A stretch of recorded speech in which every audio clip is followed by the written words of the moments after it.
Morning guys, welcome to JPS online classes. Today we discuss English. आज हम English पढ़ेंगे class 4th की।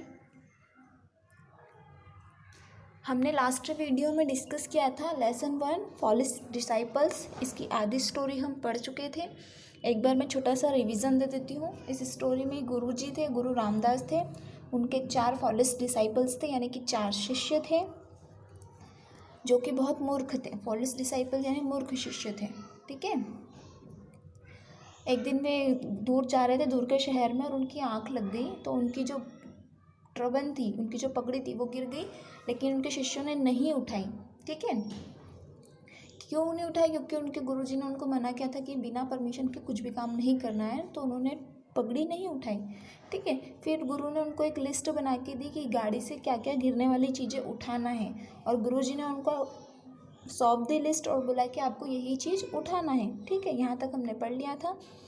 आगे उसके बाद लिखा था just then cart lurched. Cart lurch यानी कि तुरंत उसके बाद में गाड़ी पलट गई, लुढ़क गई, है ना। गाड़ी लुढ़कती है ना, तो ये जो बैलगाड़ी थी वो लुढ़क गई। अब हम आते हैं नेक्स्ट पेज पे, देखते हैं हम आगे की स्टोरी क्या है। Violently and Guru Ramdas was thrown headlong into a ditch. जो गाड़ी थी वो बलपूर्वक लुढ़क गई थी, और जो गुरु रामदास थे वो डीच यानी कि गड्ढे में गिर चुके थे। आपको पिक्चर में भी दिख रहा होगा कि गुरु रामदास गड्ढे में गिरे हुए हैं, ठीक है, और वो मदद के लिए अपना हाथ आगे बढ़ा रहे हैं। तो इसमें लिखा है कि गुरु रामदास की जो बैलगाड़ी थी वो लुढ़क गई थी, और गुरु रामदास जी गड्ढे में पिका गए थे, थ्रो हो गए थे, मतलब गिर गए थे, ठीक है। Guru Ramdas yelled at his disciple to pull him out, और गुरु रामदास चिल्ला रहे थे कि मुझे खींचो, है ना, मुझे बाहर निकालो गड्ढे से। गुरु रामदास हेल्प मांग रहे थे। We can't Guruji said disciples sadly. अब डिसाइपल्स ने क्या कहा? सैड होके, सैडली वे में कहा, मतलब दुखी होकर कहा कि हम आपको नहीं निकाल सकते Guruji. Your name is not in the list you have given us. उन्होंने कहा कि आपका नाम इस लिस्ट में नहीं है, जो लिस्ट गुरुजी ने उनको सौंपी थी और बोला था कि यही चीज़ें उठानी है। तो शिष्यों ने कहा कि गुरुजी आपका नाम इस लिस्ट में नहीं है। Guru Ramdas planted with them to pull him out but it vain. Guru Ramdas ji request कर रहे थे, उनसे विनती कर रहे थे कि मुझे यहाँ से निकालो, बट उन्होंने नहीं निकाला, ठीक है। We know you are testing us Guruji, they said. शिष्यों ने कहा कि हम जानते हैं कि आप मुसीबत में हैं, but you can't rest assured that we will never disobey. You told us not to pick up anything that was not mention in your list, we will not do so. शिष्यों ने कहा कि हम आपकी आज्ञा की अवज्ञा नहीं करेंगे, मतलब हम आपकी आज्ञा मानेंगे, आपकी आज्ञा का पालन करेंगे। हमारी लिस्ट में नहीं लिखा है कि आपको उठाना है ना, हमारी लिस्ट में आपके नाम का मेंशन नहीं है। आपने ही हमको कहा था कि जो जो इस लिस्ट में मेंशन है उसी को उठाना, जिस जिसका इस लिस्ट में उल्लेख है उसी को उठाना, और आपका नाम इस लिस्ट में नहीं है, ठीक है। तो हम नहीं उठा सकते आपको, हम नहीं कर सकते।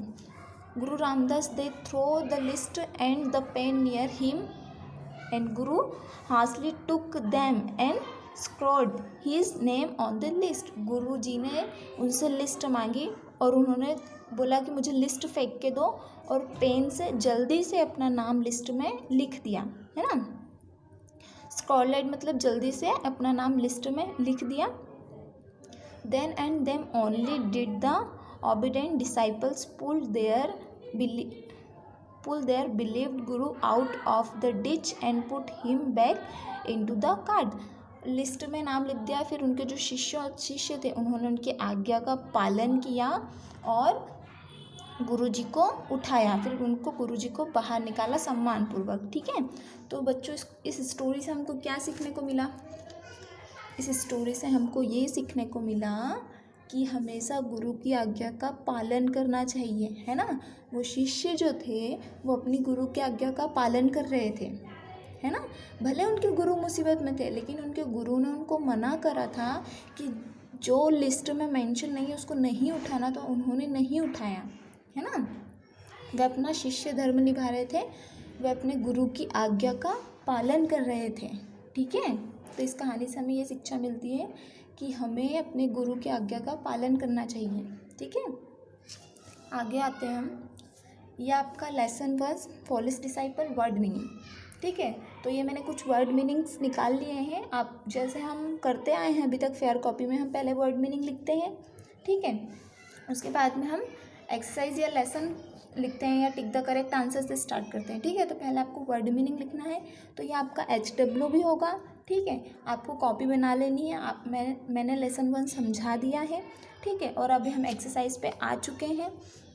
तो आपको सबसे पहले वर्ड मीनिंग लिखना है। कुछ वर्ड मीनिंग हमने निकाली है, जैसे लिव्ड माने रहना, फॉलिस डिसाइपल्स यानी मूर्ख शिष्य, बुलक कार्ट यानी बैलगाड़ी, ट्रैवलिंग यानी यात्रा करना, सडनली यानी अचानक से, ट्रबन यानी पगड़ी, फॉल्स यानी गिरना, डग यानी गोबर, हॉरिफाइड यानी भयभीत होना, मेंशन यानी उल्लेख होना, लर्च्ड यानी लुढ़कना, वियोंटली यानी बलपूर्वक, येल्ड मतलब चिल्लाना, डिच मतलब खाई, लिस्ट मतलब सूची, डिसोबे यानी अवज्ञा करना। ठीक है, पुल यानी खींचना। ये आपकी 17 वर्ड मीनिंग है जो कि आपके चैप्टर में से निकाली है।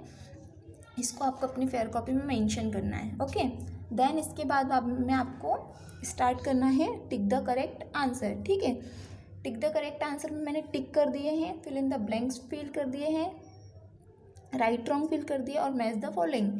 4 क्वेश्चन आंसर आपके फिल कर दिए हैं, 4 एक्सरसाइज। ओके, आपको ये भी आपके होमवर्क कॉपी में लिखना है और ये आपका HW भी है।